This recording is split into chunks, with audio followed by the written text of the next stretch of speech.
बंद हो गया। जो भी निर्णय करेगी स्त्री करेगी, आदमी सब उसकी हाँ में हाँ मिलाएगा। और सबसे बड़ी विडंबना तो ये बात हो गई महाराज कि पहले के लोग भाई भाई से पूछते थे ऐसा कार्य कर ले क्या, एक साथ बैठते थे।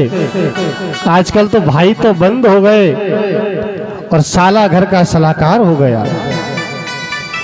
अब तो कोई भी बात की अगर सलाह करनी है, बेटी का शादी करनी है, बेटे का ब्याह करना है, घर में कोई मांगलिक कार्य करना है या कहीं रिश्तेदारी किया जाना है, तो पहले साला आएगा, फिर वो कहेगा हाँ जाना है तो जाना है। उसने अगर मना कर दिया नहीं जाना है तो फिर नहीं जाना है। इसलिए हमारे घरों की व्यवस्था खत्म होती चली गई। वृंदावन में कहावत कहते हैं कि दीवार बिगाड़े आड़ो और घर बिगाड़े साड़ो। दीवार में अगर आलमारी तुम ज्यादा लगा दोगे ना तो वो आलमारी मजबूत नहीं होती है, वो कच्ची रहती है, कभी भी टूट सकती है। इसी प्रकार से अगर घर में अगर सलाहकार अगर बन गया तो घर का सत्यानाश होगा, उसको परमात्मा भी नहीं मेट सकता। ये परम सत्य है। उदाहरण के लिए महाभारत देख लो। दुर्योधन ने अपने मामा शकुनि की हर बात को माना, कौरवों का नाश हो गया। महाराज और तो क्या बात बताऊं, इतना तो सब कुछ ठीक है, पर संसार में सबसे बड़ा कोई दान है तो वो है कन्यादान। आजकल लोग कन्याओं का सौदा करने लग गए। महाराज तेरे छोरे से ब्याह तो करा दूंगा पर 5 लाख रुपए चाहिए। महाराज ये सब विडंबना मैंने जब देखी तो मन घबरा गया। अरे वे तो अपने स्वर्ग में ही परमात्मा के यहाँ ठीक था, मैं कहा इन व्यभिचारियों के बीच में आके भजन करने लग गया। मन व्याकुल हो गया। मन में विचार आया कि सबसे सुंदर कोई स्थान इस धरा धाम पे है तो वो है वृंदावन धाम।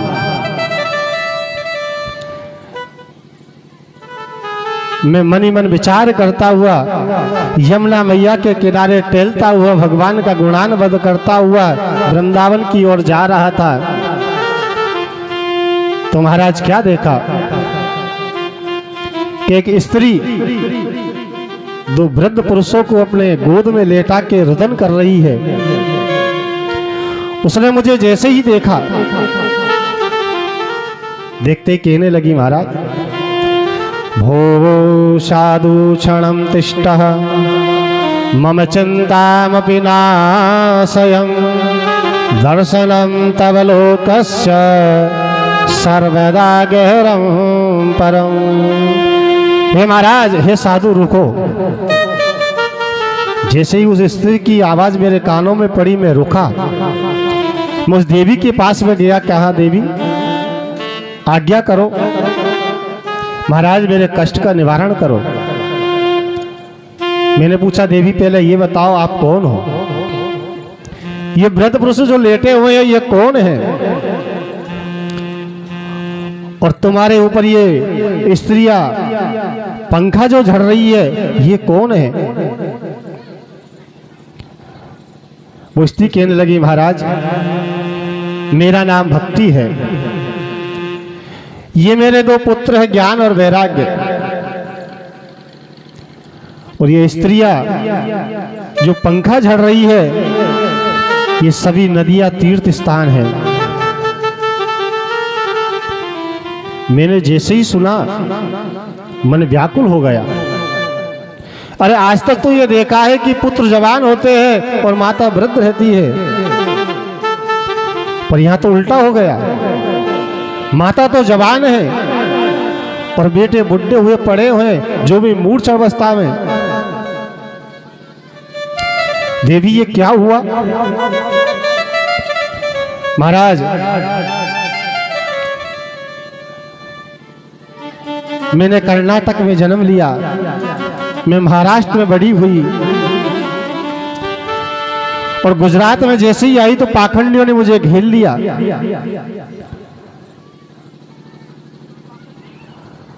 हम तीनों बुढ़े हो गए, पाखंड के आगे हमारा चल नहीं पाई। और जैसे ही हम गुजरात से वृंदावन में आए महाराज, उस ठाकुर की कृपा से मैं तो पूर्ण जवान हो गई, पर ये मेरे बेटे अभी भी मूर्छा अवस्था में पड़े हुए हैं। महाराज ऐसा कोई साधन करो इनकी मूर्छा खुल जाए, ये होश में आ जाए। मैंने भक्ति का दुख देखा तो मन बड़ा व्याकुल हुआ। मैंने ज्ञान वैराग्य के कानों में गीता जी के पाठ सुनाए, वेद मंत्रों की ऋचाएं बोलने लगा, सभी शास्त्र सुना दिए, पर ज्ञान वैराग्य थोड़ी सी जमाई ले, आंखें खोले और वापस से मूर्छित हो जाए। महाराज मैंने खूब उपचार कर लिया, पर ज्ञान वैराग्य जैसे थे वैसे ही पड़े रहे। भक्ति ने मुझसे कहा, महाराज अगर आप जैसे संत अगर इस कष्ट का निवारण नहीं कर सकते तो कौन करेगा। महाराज सतयुग में, द्वापर में, त्रेता में हम बहुत संतुष्ट थे, पर जैसे ही कलयुग आ गया हमारे ऊपर अत्याचार होने लग गए। महाराज ये युग इतना बेकार था तो इसे लाए क्यों गए। वो राजा परीक्षित ने क्यों इसको ग्रहण कर लिया। नारद जी कहने लगे, देवी मैं आपके कष्ट को समझता हूं, पर ये जो युग है ना वो चारों युग में सबसे अच्छा युग है। महाराज आप कैसी बात कर रहे हो, सबसे ज्यादा अत्याचार इसमें होता है। प्रेम खत्म हो गया, देश भावना अहंकार आ गया, धन की लालसा में लोग भागते हुए जा रहे हैं, परमात्मा का यजन करना बंद कर दिया। फिर आप कह रहे हो कि यह युग अच्छा है। नारद जी कहने लगे, देवी इसमें सब अवगुण है, पर एक गुण इतना अच्छा है कि तीनों युगों में नहीं है। महाराज कौन सा ऐसा गुण है। कलयुग केवल नाम आधारा, कलयुग केवल नाम आधारा, कलयुग केवल नाम आधारा, सुमर सुमर नर उतरहि पारा, सुमर सुमर नर उतरहि पारा। कलयुग केवल नाम आधारा, कलयुग केवल नाम आधारा, सुमर सुमर नर उतरहि पारा, सुमर सुमर नर उतरहि पारा।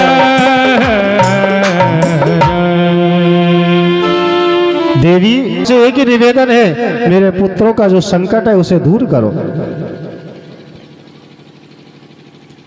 नारद जी सनकादिक ऋषि से कहने लगे, महाराज मैं भक्ति का संकट दूर करने के लिए मैं संत महात्माओं के यहाँ गया, पर किसी के पास में कोई उपचार नहीं है। महाराज मन में विचार आया कि बद्रीनाथ चलना चाहिए। आप जैसे कोई संत बिरला संत अगर मिल जाएंगे तो भक्ति के जो संकट है उसका निवारण जरूर मिलेगा। सनकादिक ने कहा, महाराज बस छोटी सी बात, इसमें इतने आप परेशान हो रहे हो। नारद कहने लगे, महाराज आप छोटी सी बात कर रहे हो, मैंने कितने यत्न किए हैं पर उनकी मूर्छा नहीं गई। सनकादि ऋषियों ने कहा महाराज आप ऐसा करो, उन्हें 7 दिन के लिए भागवत सुनाओ और भागवत सुनने से भक्ति ज्ञान वैराग के जो संकट है वो सब हट जाएंगे। नारद जी के पांडाल बनाए, हम हरिद्वार में कथा करेंगे। महाराज हरिद्वार में आप कथा हरिद्वार में करोगे, भक्ति ज्ञान वैराग वृंदावन में विराजमान है। महाराज सनकादि ऋषियों ने कहा महाराज यही तो उस परमात्मा की लीला है। अगर भागवत कथा का एक श्लोक नहीं, आधा श्लोक नहीं, अगर एक शब्द भी अगर कान में अगर पड़ गया तो उसको जीव का मोक्ष हो जाता है। नारद जी प्रणाम करके आए, हरिद्वार में बड़े धूमधाम के साथ में तैयारी करने लगे। सुंदर पांडाल बनाया, के साथ में 4 को लेके जा रहा है। महाराज 4 को क्यों लेके जा रहे हैं? उनने महाराज तुम इस बात को नहीं समझोगे, गूढ़ रहस्य। महाराज कौन सा रहस्य है ये? महाराज ऐसा कहते हैं कि उंगली का अगर निर्देश कर दिया, ये कार्य किया है, और उंगली के निर्देश करने से अगर सामने वाले ने कोई पाप कर दिया तो जितना पाप का भागीदार वो है उतना ही तुम हो, क्योंकि रास्ता तुमने बताया था। और तुम्हारे उंगली करने से, तुम्हारे निर्देश करने से अगर कोई व्यक्ति अगर पुण्य कर ले तो जितना फल उसे मिला है उससे दुगना तुम्हें मिलेगा, क्योंकि तुम्हारे कहने से उसने भगवान का कोई यजन किया होगा, किसी के लिए पुण्य कार्य किया होगा, किसी गरीब की सेवा की होगी, तो जो फल उसे मिला है उससे डबल तुम्हें भी मिलेगा। इसलिए अपने साथ में अगर आए हैं तो 1-2 लोगों को साथ में भी लेके आना चाहिए। भैया तेरा पुण्य हमारा पुण्य मिला के 4 गुना हो जाना चाहिए। चारों तरफ आनंद छा गया। सुंदर पांडाल बना हुआ है, सामने लाखों की संख्या में भक्तजन बैठे हुए हैं। उसी समय सनकादिक 4 ऋषि आए और मंच पे आके विराजमान हो गए और देखते ही देखते कथा प्रारंभ करने लगे कि सदा सेव्य श्रीमद्भागवती कथा यस्या श्रवण मात्रेण हरिचिंतन समासये। बंधुओं, सदा सेव्या श्रीमद्भागवती कथा, भागवत कथा का बार बार श्रवण करते रहना चाहिए। हमारे कानों से कथा की सुसुराहट मिटे उससे पहले ही दूसरी कथा सुनने का प्रारूप बन जाना चाहिए। हमारे हृदय से उस परमात्मा का नाम जाने के लिए उद्युत हो उससे पहले ही परमात्मा का नाम वापस आ जाना चाहिए। बार बार कथा सुनते रहना चाहिए। और महाराज जिसने जीवन पर्यंत अगर एक बार भी अगर कथा नहीं सुनी तो वो व्यक्ति इंसान नहीं है, मनुष्य नहीं है, वो चांडाल के समान है, कुत्ते के समान है। जैसे ये सब सुनना कहने लगे महाराज तुम ऐसी बात कर रहे हो, अरे कथा जिसने नहीं सुनी वो कुत्ते के समान है। महाराज हम नहीं कह रहे, ये ग्रंथ कह रहे हैं। क्या कह रहे हैं कि आजन्म मात्रमपयेन सटेत किच्चन चित्रं विधाय सुख शास्त्र कथान पीतः चांडालवच्च खरवत्तवत तेन नीतं मिथ्या सजन जननी जन दोख्यवाजः। जिसने महाराज जीवन पर्यंत कभी एक बार भी अगर कथा नहीं सुनी हो, जिसने भागवत कथा का एक श्लोक भी अगर अपने जीवन में नहीं सुना, वो व्यक्ति चांडाल। खच कहते हैं गधा को, गधे के समान है, स्वान यानी कुत्ते के समान है। और तो क्या व्याख्या करूं महाराज, उसकी माता ने उसे 9 महीने गर्भ में रख के यूं ही कष्ट भोगा है। पुत्रवती जबती सो हुई, ताकर राम भगत यश हुई। पुत्रवती आदमी कब कहलाता है, माता कब कहलाती है कि मेरा पुत्र बहुत अच्छा है। ऐसा नहीं कोई कलेक्टर बन जाए तो मेरा भैया मैं बेटा बहुत अच्छा है, मेरी जैसी माँ होनी चाहिए, मैंने ऐसे बेटे को जन्म दिया। नहीं, जब राम जी वन को जा रहे थे, लक्ष्मण जी अपनी मैया के पास गए, कहने लगे मैया तुम्हें भी पता है कि मैं भैया से बड़ा प्रेम करता हूं, मैं उनके बिना नहीं रह सकता। मैया भैया 14 वर्ष के लिए वनवास जा रहे हैं, और मैया मेरी भी इच्छा है कि मैं भी उनके साथ जाना चाहता हूं। मैया ने जैसे ही देखा, लक्ष्मण जी हाथ जोड़ के कहने लगे मैया मुझे क्षमा कर देना, मैं आपके पुत्र होने का धर्म नहीं निभा सकता, मैं अगर धर्म निभा रहा हूं तो भाई होने का धर्म निभा रहा हूं, मैया मुझे क्षमा कर देना। उसी समय मैया ने कहा लक्ष्मण आज मेरा जीवन धन्य हो गया,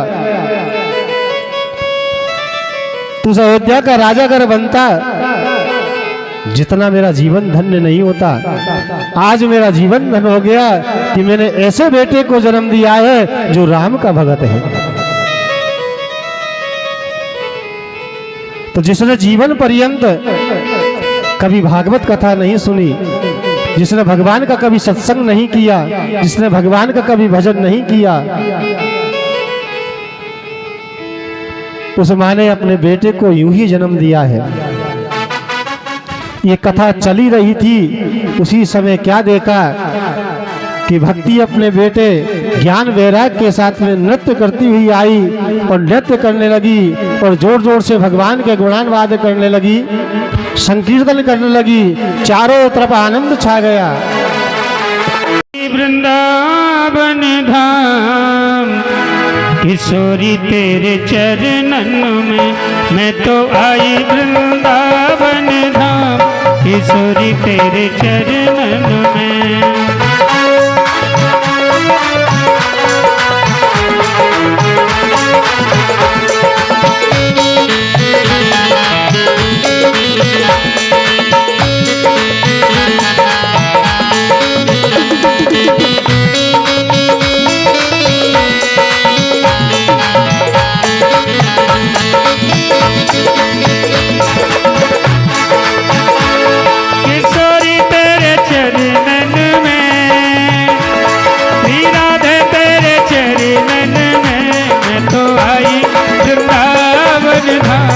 किशोरी तेरे चरणों में मैं तो आई, वृंदावन धाम किशोरी तेरे चरणों में।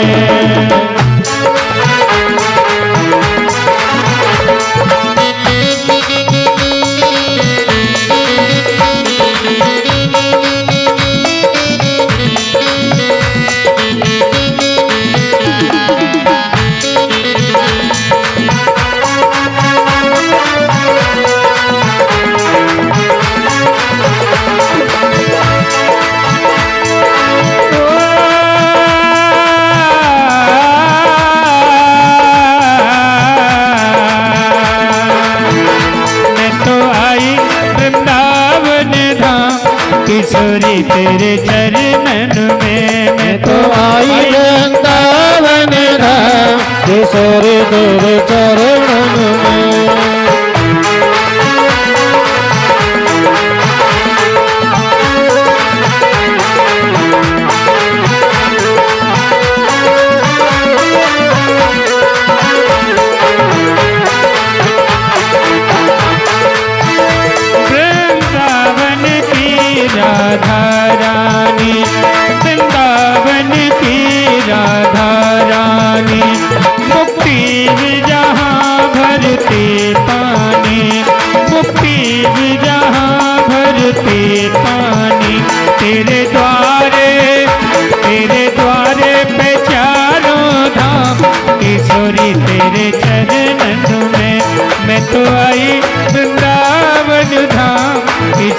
तेरे चरणन में।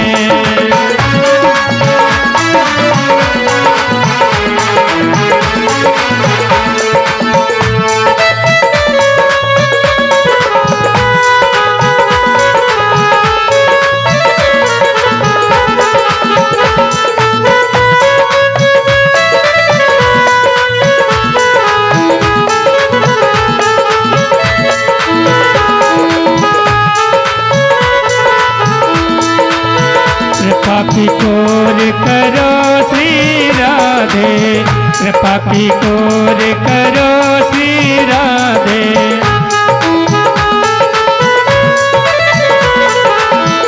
दीन जनन की ओर श्री राधे, दीन जनन की ओर श्री राधे।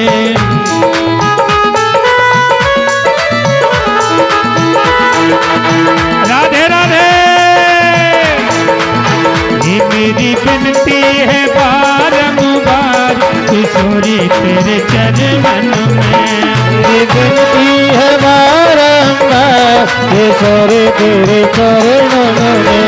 मैं तो आई वृंदावन धाम किशोरी तेरे चरणन में।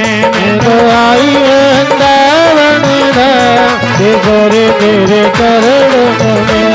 किशोरी तेरे चरणन में, किशोरी तेरे चरणन में रे। मैं तो आई रे, मैं तो आई वृंदावन धाम किशोरी तेरे चरणन में। तो आई वृंदावन धाम किशोरी तेरे चरणन में। राधे राधे।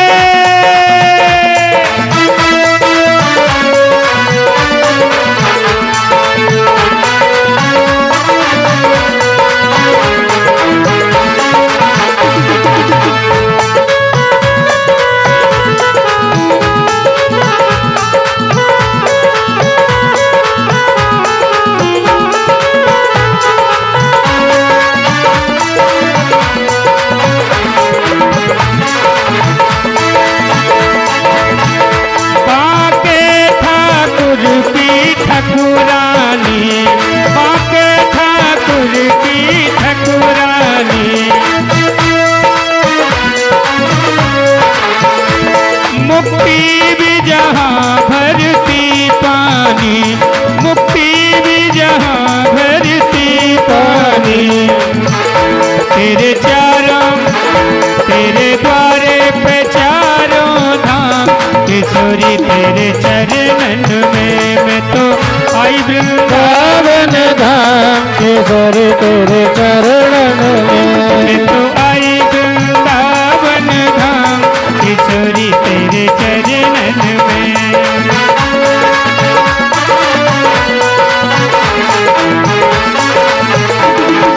राधे राधे। दोनों हाथ उठा के बोलो राधे राधे राधे, बोलो राधे राधे राधे, बोलो राधे राधे राधे, बोलो राधे राधे राधे, बोलो राधे राधे राधे, बोलो राधे राधे, बोलो राधे राधे राधे, बोलो राधे राधे।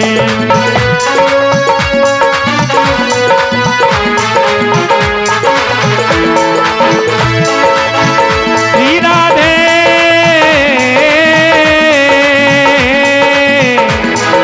राधे।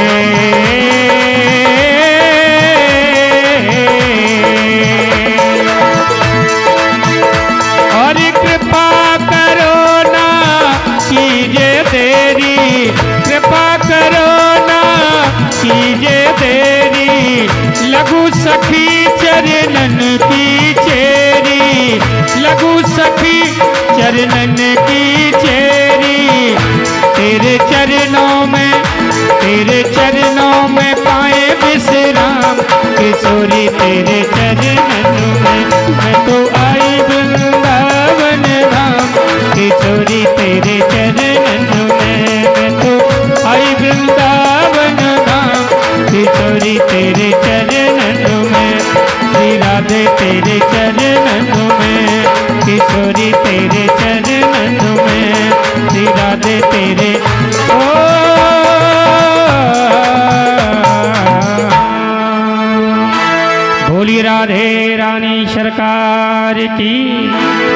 भक्ति महारानी की जय। जय जय श्री राधे श्याम। इस प्रकार भागवत सुनने से भक्ति का कष्ट दूर हुआ। भक्ति पांडाल में खड़ी हुई है, कहने लगी महाराज मैं कहाँ विराजू। तभी नारद जी ने कहा भक्ति महारानी ये जितने भी भक्तियां विराजमान हैं इनके हृदय में तुम विराजमान हो जाओ, और जहां तुम रहोगी वहां भगवान नृत्य करते रहेंगे, और जहां तुम नहीं रहोगी वह भगवान कभी नहीं रहेंगे। जिस हृदय में भक्ति होती है उसके आसपास परमात्मा विराजमान रहते हैं, और जहां भक्ति नहीं है वह परमात्मा कोसों दूर तक नहीं आते हैं। तभी नारद जी ने पूछा महाराज हमने ये तो मान लिया कि इस ग्रंथ के सुनने से भक्ति ज्ञान वैराग्य सबका कष्ट दूर हो गया, तो क्या यह ग्रंथ इनके लिए बना है? ये कोई छोटा मोटा अगर पाप कर दे और वो इसको सुन ले तो उसका भी अगर मोक्ष हो जाए? शौनकादिक ऋषि कहने लगे महाराज नारद जी कैसी बात कर रहे हो, अरे ये ग्रंथ तो वो है जिसने जीवन पर्यंत कभी पुण्य नहीं किया, जब से होश संभाला है तब से पाप किया, उसका भी इस ग्रंथ ने उद्धार कर दिया। नारद जी कहने लगे महाराज तो फिर तो सुनाओ, ऐसी गाथा तो हमें सुनाओ। ऐसा कौन था जिसने जीवन पर्यंत पाप ही पाप किया, कभी पुण्य नहीं किया और अंत में उसका मोक्ष हो गया? सूत जी महाराज वर्णन कर रहे हैं राजन, मैं तुम्हें एक आत्मदेव ब्राह्मण का नाम का ब्राह्मण है उसकी कथा सुनाता हूं कि तुंगभद्रा तटे पूर्वं भूतपन्ने तमुतत्तमं यत्र वर्ण। एक तुंगभद्रा नदी के तट पर एक अनुपम नाम की नगरी में एक आत्मदेव नाम का ब्राह्मण रहता था। कथा तो आप सबने सुन रखी होगी। महात्मा की कथा आती है तो सबसे पहले यही कथा आती है धुंधकारी की। उसका मात्र एक ही कारण है कि मैंने मेरे पति से झूठ बोला। आज मैंने मेरे पति से अगर सत्य बोलती कि मैंने वो फल नहीं खाया है, गाय को खिला दिया, तो ये कष्ट मुझे नहीं भोगना पड़ना। पर मैंने मेरे पति से झूठ बोला कि मैंने वो फल खा लिया और दूसरे की संतान को अपनी संतान बता दिया। आज मुझे ये कष्ट भोगना पड़ रहा है कि वही संतान जिसका मैंने बड़े प्रेम से लालन पालन किया, आज वही मुझे डंडे से मार रही है। रात्रि के समय में एक सूर्य के कुएं में जाके कूद गई और देखते ही देखते उसके प्राणांत हो गए। अब तो न माता है, न पिता है, न भाई है, अकेला धुंधकारी रह रहा है, चारों तरफ आतंक मचा हुआ है।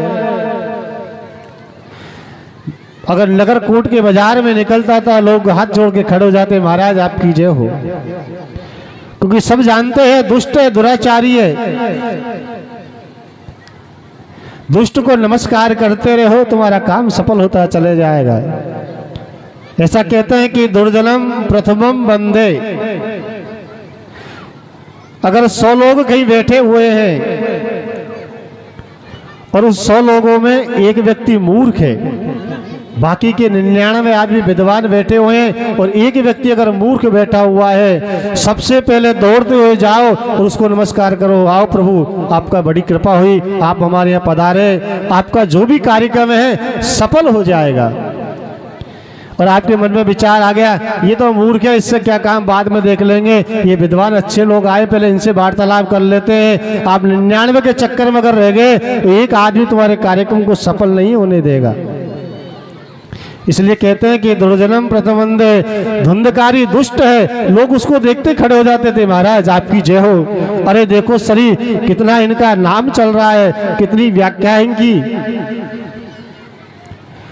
धुंधकारी जैसे ही देखता था लोग मुझसे कितना डरते हैं, कितना मेरा सम्मान करते हैं, आनंद हो जाता था। एक दिन धुंधकारी 5 वेश्याओं को अपने साथ में लेके घर में विराजमान हो गया।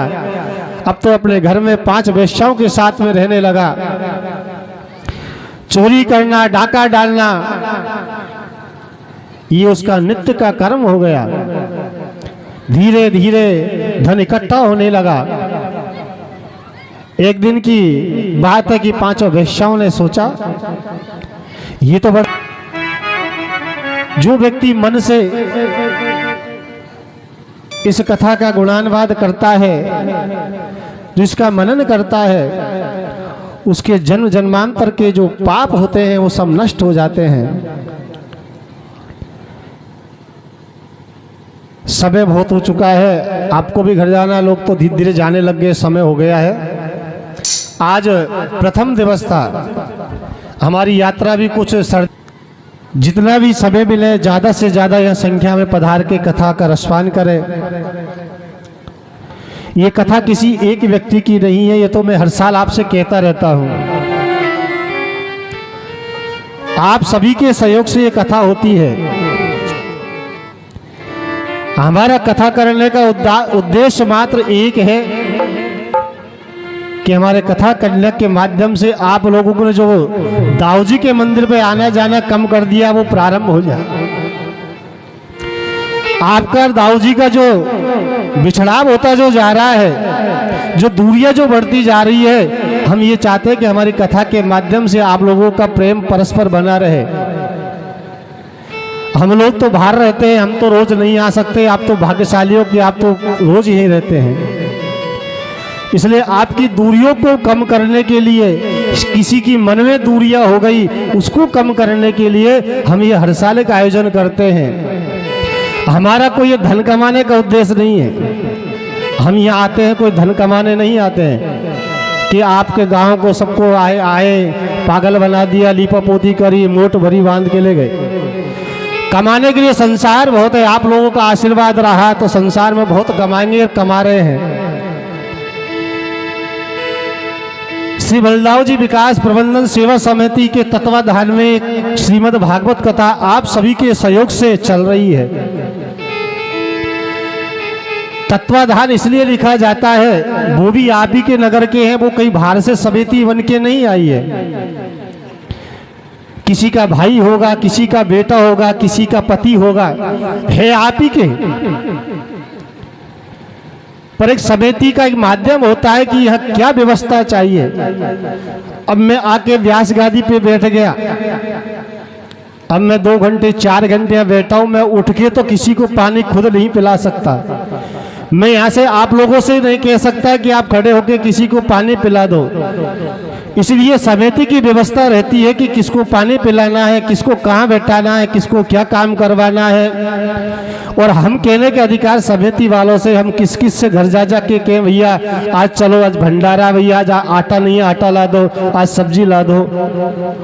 इसलिए एक समिति का माध्यम बनाया गया है। समिति का भी उद्देश्य यही है कि मंदिर का आगे से आगे व्यवस्था बनती रहे। ऐसा कहते हैं कि यह तो वृंदावन में ठाकुर जी का, दाऊ जी का मंदिर है, उसके बाद में नंबर आता है तो भरतपुर में नंबर आता है, उसके बाद में कहीं क्षेत्र में नंबर नहीं आता है। वो गांव है बड़ी उदई जिसमें बलदाऊ जी का मंदिर है। अब हम लोगों के मन में क्या मालूम ऐसी क्या व्यथा बैठ गई कि दाऊ जी का कोई नाम सुनते अरे अरे छोड़ो, हमारे गांव के अधिष्ट देवता है। लोग अपने धर्म को बचाने के लिए कहां कहां जा रहे हैं। आज हमारे अयोध्या में राम का मंदिर बन रहा है, हम भी कह रहे हैं हमको अयोध्या से क्या काम है। पर पूरे संसार का, पूरे भारतवर्ष का, पूरे विश्व के लोग उसमें जुड़े हुए हैं कि नाम और पद प्रतिष्ठा के लिए कि हमारा राम मंदिर बन रहा है। इसलिए आपके इतने बड़े गांव में एक दाऊ जी का मंदिर है, हमें गर्व होना चाहिए कि हमारे गांव में दाऊ जी का मंदिर है। तुम्हारे गांव में दाऊ जी का मंदिर है नहीं है? नहीं है भैया, हमारे गांव में है। आप दर्शन करने के लिए पधारना, पर दर्शन करने के लिए कब बुलाएंगे? तो यहाँ की व्यवस्थाएं अच्छी होगी।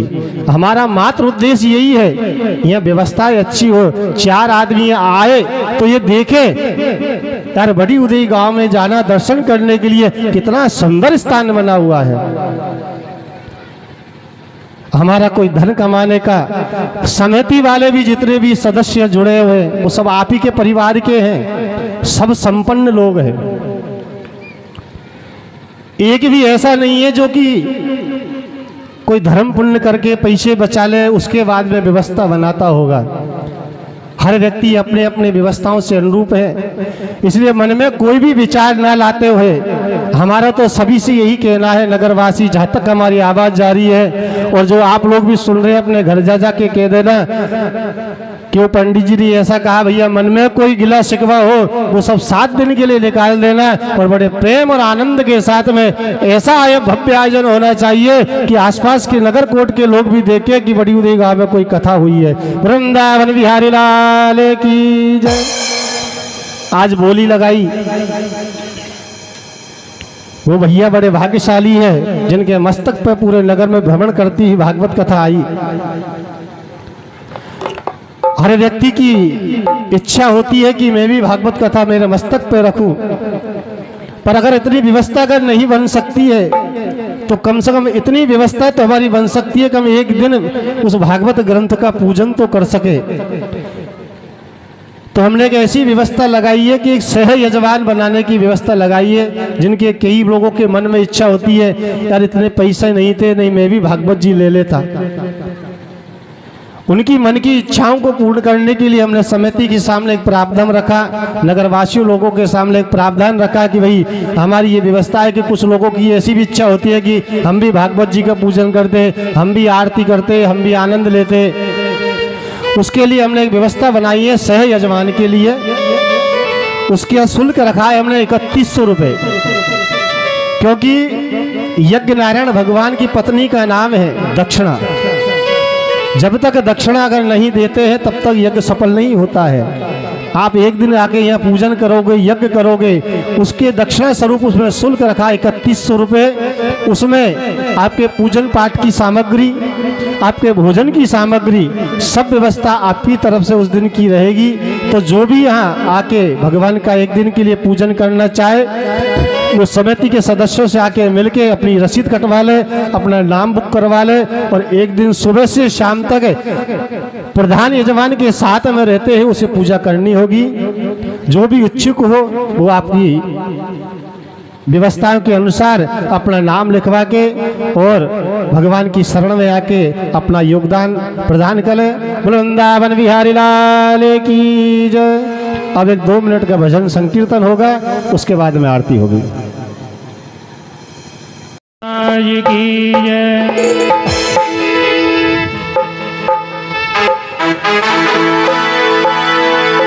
राम नाम की लूट है, लूट सके तो लूट, अंतकाल पछताएगा, प्राण जाएंगे छूट।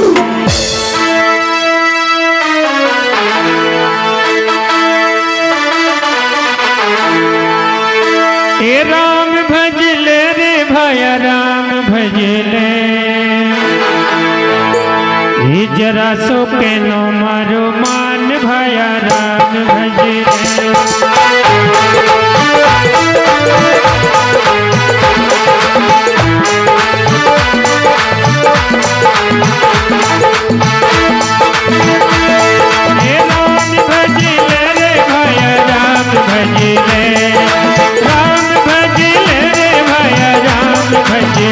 जरा सो थोड़ो सो जरा सो के नो मारो मान भाया राम भजे।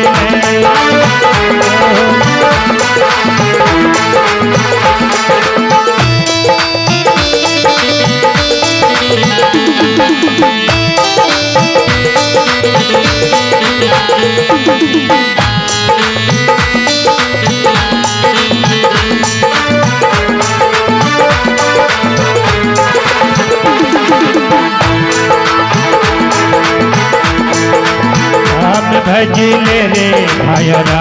भजले, राम भजले रे भाया राम भजले। जरा सो थोड़ो सो जरा सो केनो मारो मान भाया राम भजले, तू केनो मारो मान भाया राम भजले।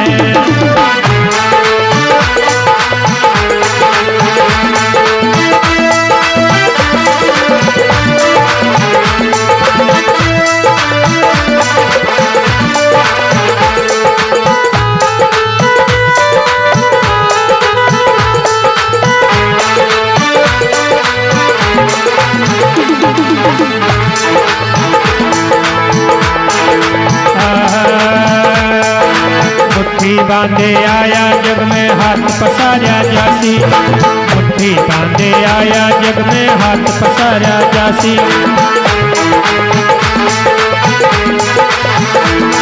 हर सत्संगत की करल कमाई आखिरी आड़े आसी, सत्संगत की करल कमाई आखिरी आड़े आसी। जरा सो थोड़ो सो जरा सो केनो मारो मान भाया राम भजले।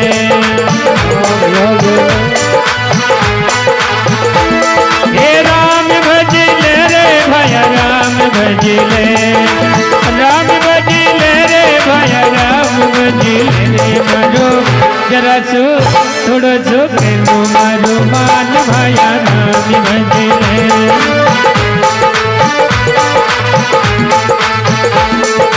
राधे राधे।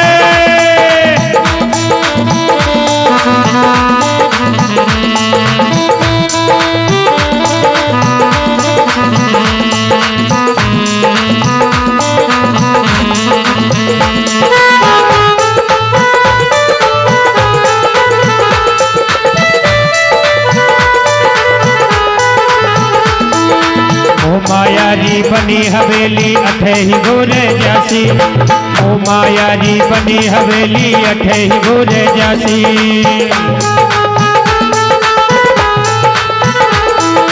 तीन हाथ रो कफन थारे सांगे नहीं जासी, तीन हाथ रो कफन थारे सांगे नहीं जासी। जरा सो थोड़ो सो जरा सो केनो मारो मान भाया राम भजले।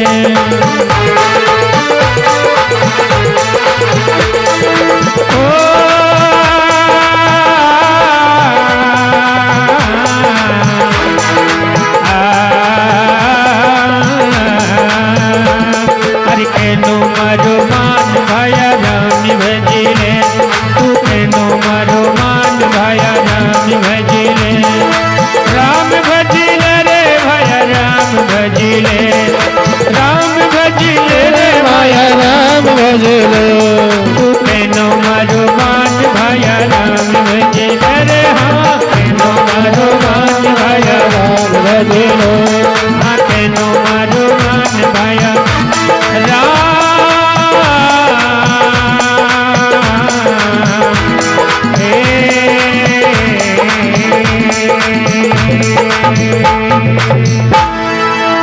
बोली सियावर रामचंद्र भगवान की जय। अब सभी भक्त प्रेमी अपने स्थान पर खड़े हो जाएंगे और भगवान की मंगलमयी आरती करेंगे। प्रधान यजमान आगे आ जाइए।